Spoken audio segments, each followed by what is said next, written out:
There are moments when you agree to something almost without thinking.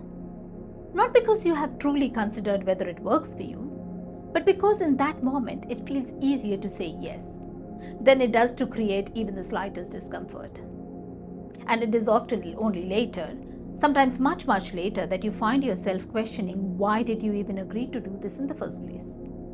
It might be something that seemed very small at the time, perhaps an additional responsibility, a conversation you did not have the energy for, or a request that quietly stretched your time and attention beyond what you had intended. And yet you went along with it because it felt simpler in the moment.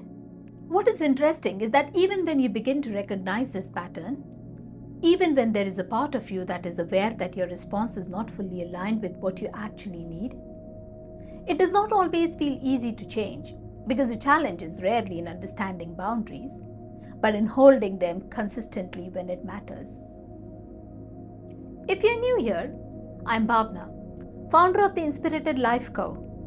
And on this channel, we explore leadership, lifestyle, and personal growth through reflection and real life experience, creating space to think more clearly about how we live, how we work with people, and how we lead ourselves through different stages of life.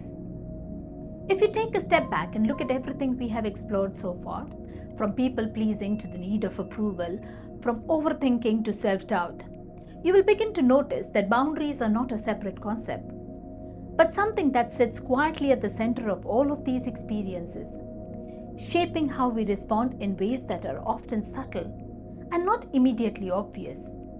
Boundaries are often spoken about as though they are something external, something that needs to be communicated clearly to others or enforced through words. But in reality, they begin internally, because they are less about what you say and more about what you allow. And that distinction changes how you understand them entirely. It is possible to express your limits clearly and still find yourself overextending, still agreeing to things that do not feel aligned, simply because holding that boundary in that moment feels uncomfortable, particularly when there is a concern about how it might be received or what impact it may have on the relationship. I have seen this in my own experience over the years, especially in environments where being reliable, responsive, and supportive was not only valued but expected. Where saying yes felt like the right thing to do because it reinforced a sense of dependability and because it allowed everything to continue moving smoothly without disruption. And while there is nothing inherently wrong with being dependable, what I did not fully recognize at the time was how often that came at the cost of my own energy, my own time, and sometimes even my own clarity. Because there were moments where I would agree to something in the moment and only later realize that I had taken on more than I realistically had space for. Instead of addressing it directly, I would adjust myself around it, reshaping my time, my priorities, even my own expectations. Not because I did not know what I needed, but because I did not want to introduce friction into the situation. That is where boundaries begin to blur. Not because we are unaware of them, but because we prioritize immediate comfort over long-term clarity, often without realizing the impact that has over time. There is also a deeper layer to this, because for many people, boundaries are not just about decisions. They are connected to identity, to how we are perceived, and to the idea of being seen as cooperative, supportive, or easy to work with, which makes the act of holding a boundary feel far more significant than it actually is. So instead of setting a clear boundary, we soften it, we delay it, or we avoid it entirely. And over time, that becomes a pattern where we continuously adjust ourselves in order to maintain ease in the moment, even when that adjustment is not sustainable. And this is where many people remain in the pattern that feels difficult to shift, not because they do not understand what boundaries are or why they matter, but because they do not pause long enough to recognize how frequently they are stepping beyond their own limits, often in ways that feel small in the moment but accumulate over time.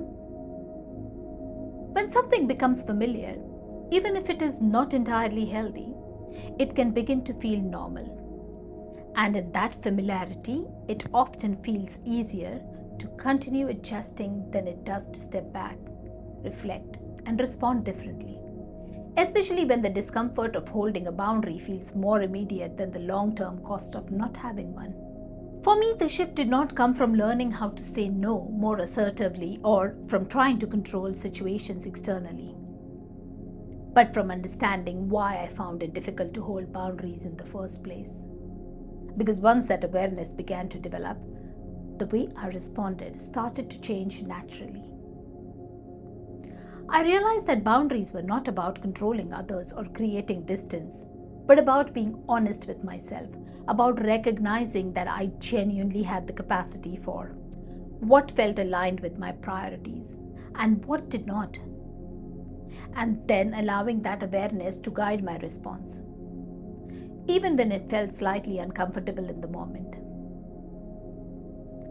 What also became clear was that the discomfort of setting a boundary is often temporary, whereas the cost of not having one tends to show up repeatedly. Sometimes as exhaustion, sometimes as frustration, and sometimes as a quiet sense of misalignment that is difficult to articulate but consistently present. As I became more aware of this, I also noticed that when boundaries are clear internally, they become much easier to communicate externally, because you are no longer over-explaining or justifying your position, but simply expressing what is true for you in a way that feels grounded and steady.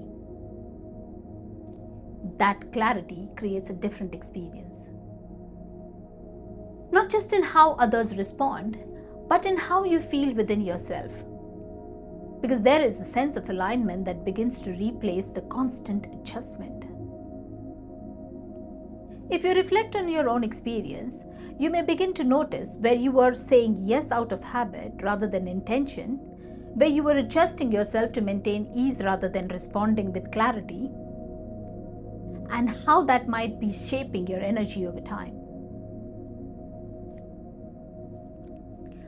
And perhaps the shift does not need to be dramatic, but begins with recognizing one moment where you respond differently, allowing that awareness to guide you in a way that feels more aligned, and then gradually building from there.